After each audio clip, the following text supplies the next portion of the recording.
muli đầu lóc khu đà tay lòng đau ba đủ lô đà tao tao cái sâu nào lên muốn khóc tôi thu này đi thà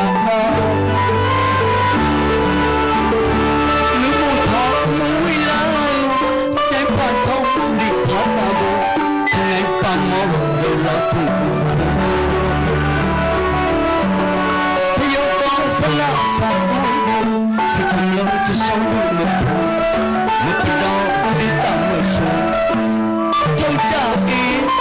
này được với tôi một khi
lòng tôi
ရဲ့ဖူးရဲ့ဘာကဘကလာ